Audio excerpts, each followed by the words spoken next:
Good morning. This morning I'm going to take you along for a run with me, and I'm going to share some thoughts about my preparation for my next ultramarathon. So I'm basically 6 weeks out, and I want to talk a little bit about my preparations this year compared to last year, what I'm going to be doing here in the upcoming weeks, and then just my thoughts about the race in general. So if that sounds of interest to you, stick around. We'll be right back right after this.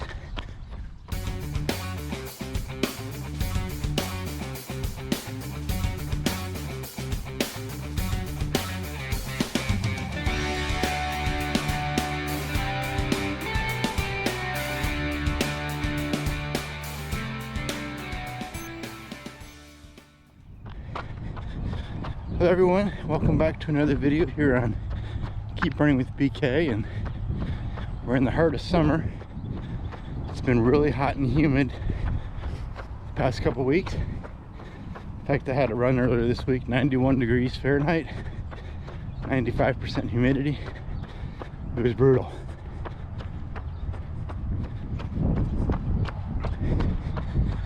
This morning it's about 68, 69 degrees.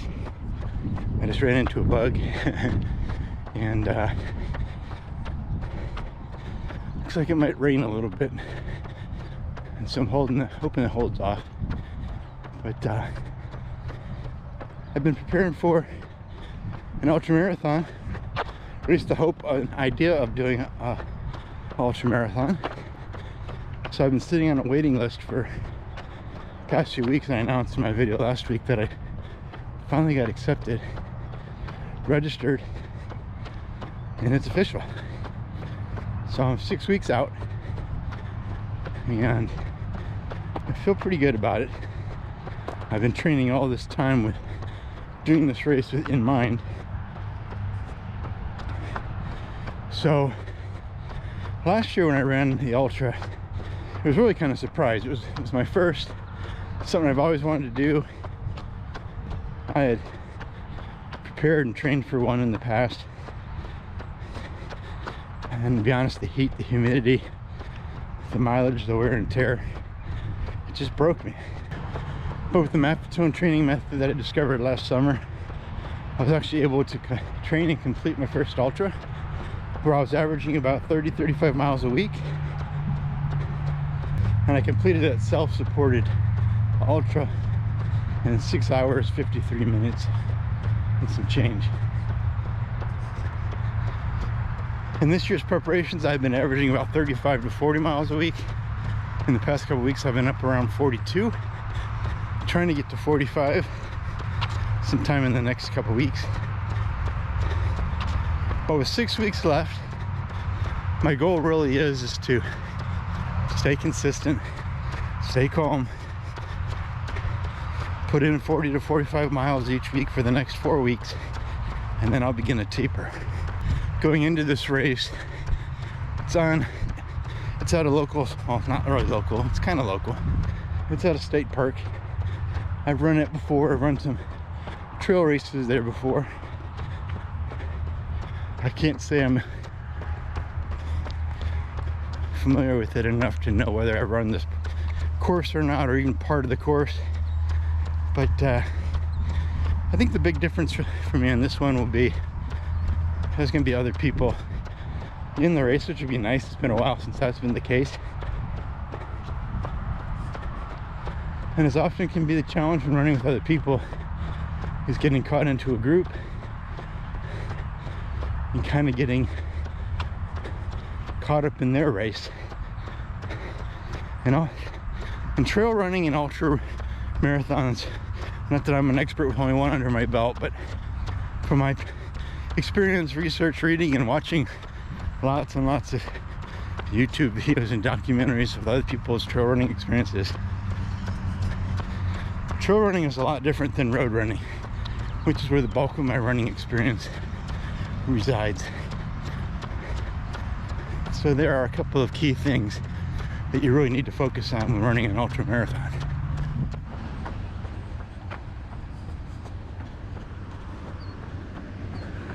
So most of my running experience is on the roads, which for the most part you have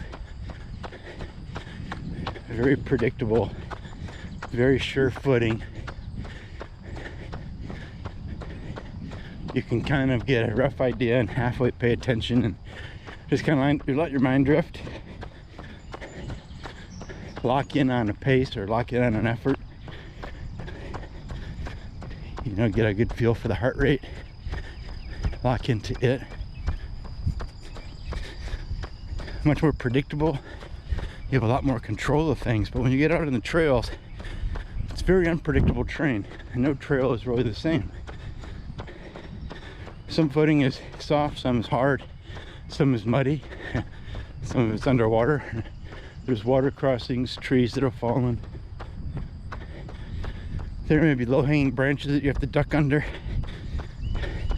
which in the early miles is not a big deal. But when you're well into your run or your race, and you're tired and you're starting to get stiff, your flexibility is about shot. It takes a little bit more effort to duck under a tree, climb over a tree, watch your footing on a bunch of rocks or ruts. You're looking for tree roots that are popping up out of the ground. You might have ground cover. Last year when I ran the Ultra, it was in October. You got a lot of fallen leaves off the trees covering the trail. You can't see those hidden things. And I was actually counting on my head hit points for how many hit points my ankle was taking from misstepping on a rock or a root, rolling my ankle. And I was dealing with some tendonitis issues. And I was trying to see how many hit points I could take before I really knew I was going to be hurting.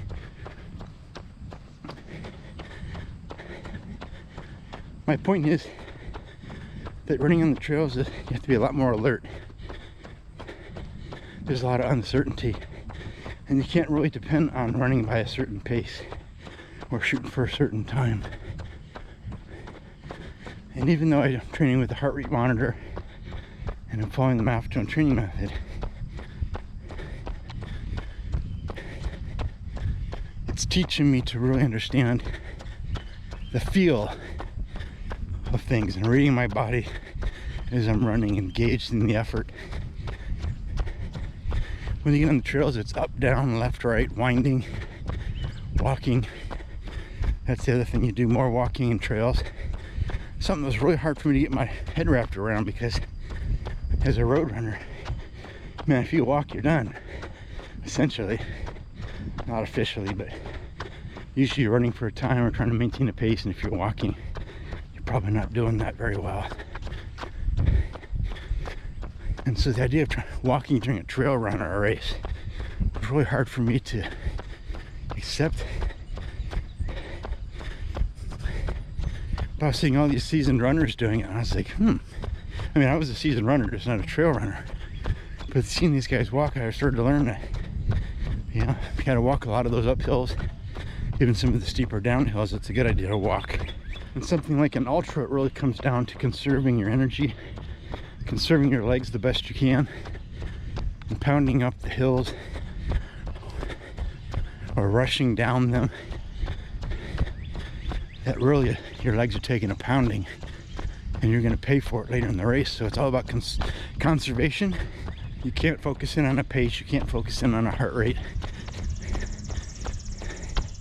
I'll be watching the heart rate and trying to manage it the best I can, but it's not something I expect to try to keep it an even effort. That's just not realistic from my experience on the trails. So I'm really going to go out at a controlled, easy effort, and really trying to maintain that and run within myself. Certainly within the first 20 miles, within the first 4 hours of the race, for sure, the best I can, and see what I have left. Overall, I'm really just excited about this. I just want to enjoy it. I want to go out, and I would love to beat my time, but as I said, the trail races varies so much. The difficulty of the course. I'm gonna be running it in August, which is really hot and humid that time of year here. Where in October it was, it was very nice, comfortable, cool. I'd wear gloves for the first hour until I warmed up enough. Another key is going to be staying hydrated and fueled. I have a feeling, being it's going to be August and hot, I'm going to need to carry more water. I'm going to have to stay fueled more. So one of the things that I've been doing is practicing, and I started this last year. I noticed a lot of ultramarathoners wear a running vest. So I started doing that for almost all my runs last year.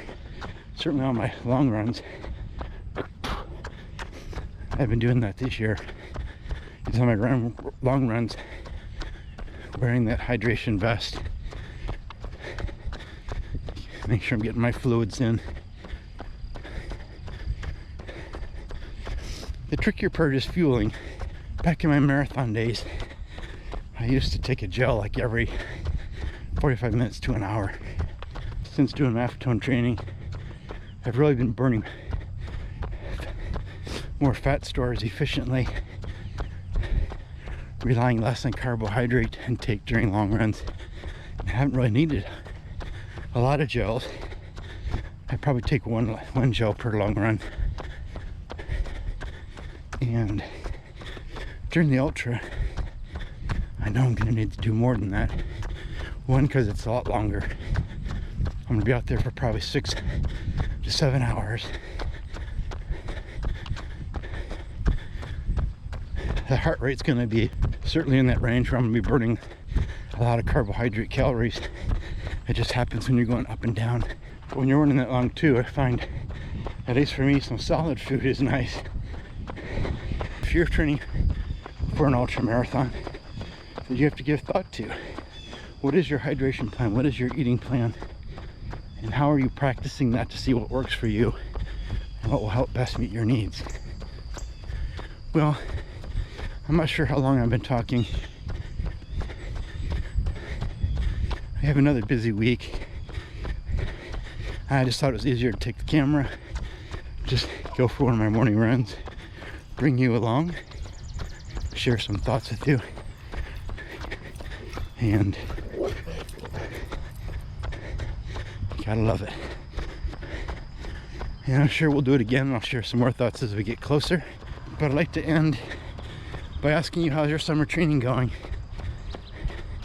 Are you training for any big races? How's the preparations going? What kind of things are you considering as you prepare? Is this the type of race that you're used to doing? You're trying something different this summer? I'd love to hear or read down in the comments more about how your running is going. And if you want to follow my training, check me out on Strava. You can also check me out on Twitter. I post a couple updates a week that I don't necessarily post or share here on the videos. But until next time, stay safe, train smart, and keep running. I gotta pay attention to the road now with the oncoming traffic here. So catch you guys later. Thanks for checking in. Appreciate all the subscribers. We're coming up on 100 subscribers to the channel, which I'm super excited about. I want to thank all of you for checking out my videos. If you found any value in this, encourage me with a like. We'll talk to you next time. Bye now.